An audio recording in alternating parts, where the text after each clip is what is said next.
2021. Over the Gulf of Oman, a special ops warplane catches something on its infrared sensor. You can see it, that little white dot darting back and forth. The report calls them cold orbs, 4 feet across. No one's been able to explain it since.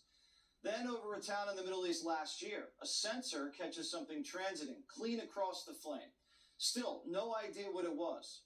Here's another, this one from 2023. Central Command sensors watching the sky, and then, blink and you miss it. The thing rips across the whole frame in about 3 seconds, and it's gone. Then it gets closer. That's one of our own ships down on the water. Watch right the corner. Something crosses right past it. Our sensor locks on and scrambles to keep up. Still, nobody can say what it is. This isn't new. It goes back decades. The files prove it. In 1964, off Puerto Rico, a Navy pilot spots something the size of a fighter jet. His radar clocked it at 4,300 miles an hour, holding for 21 minutes. The CIA ruled out every plane we had, and nothing since comes even close.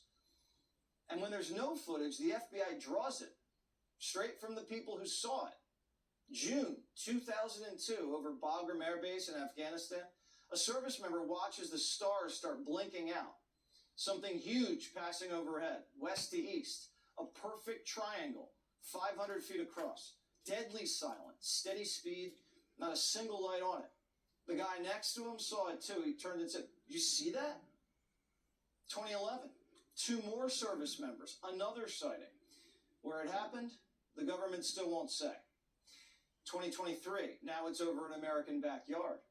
A former defense employee on his porch when a silent triangle drops as low as 300 feet. No wings, no engine, no rumble.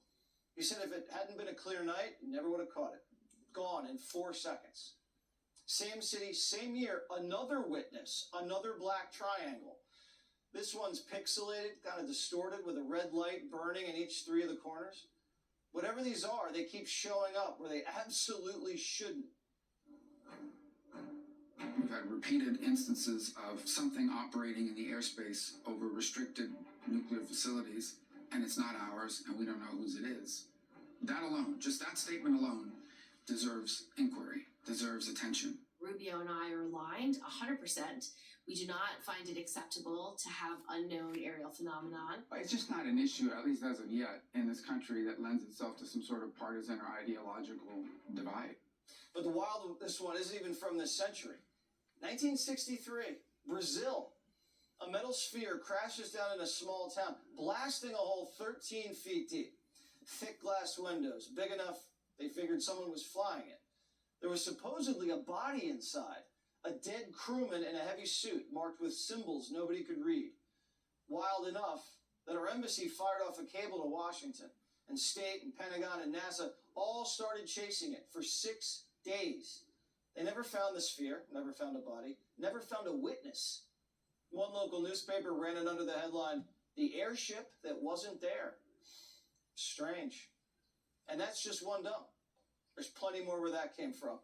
Experts say it shows in few inside the government are the gatekeepers guarding what's really been found and what they know.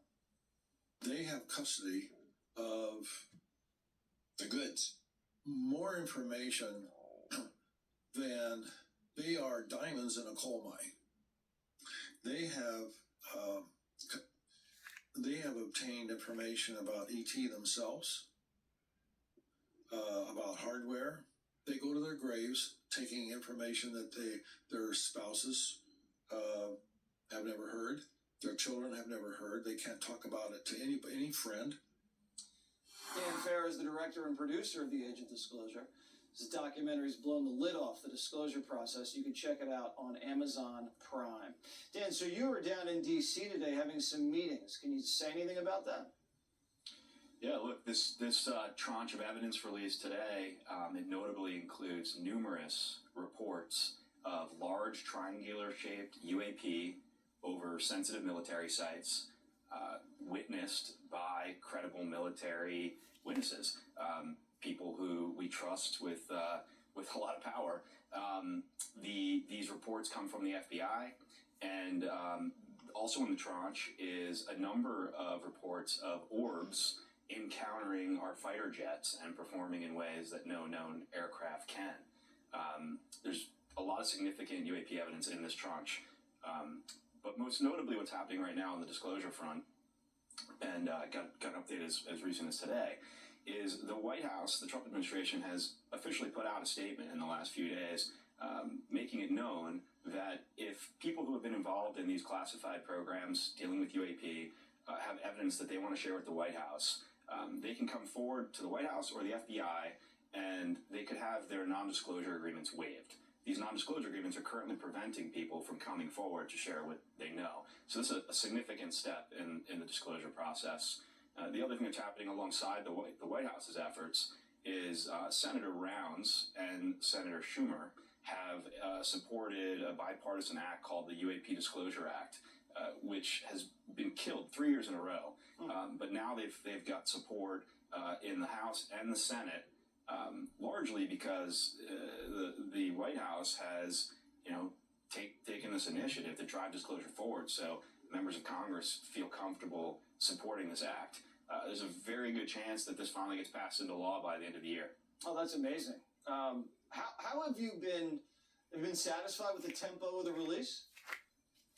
Look, I think this is a rolling disclosure process, not by choice. It's a result of the circumstances. The White House has had trouble getting access to the evidence that is held within the federal agencies and branches of the military. And so they're having to shake the trees and really try to convince people to come forward with evidence. And then as they get access to evidence, they can then evaluate it and decide what of that evidence should be released to the public, what can safely be released to the public. So for people looking in from the outside, they might think this is a frustrating process and doesn't make sense why it's coming in tranches and not all at once, but there's a practical reason for it. I don't think it's been officially announced, but Stephen Miller is pointing this for the White House. The president's assigned Stephen Miller to really run point on finding this evidence and creating situations like this statement that could put out to saying that they'll waive non-disclosure agreements. He's the one running point on that. Well, he has a very powerful position within this White House, so that means a lot that he was designated to run point. It's interesting what we heard about the gatekeepers and their role in all this. Yeah. I'd like to know a little bit more about that, but we have to run. Dan, good to see you again. Thank you so much for shining the light on this. We appreciate it.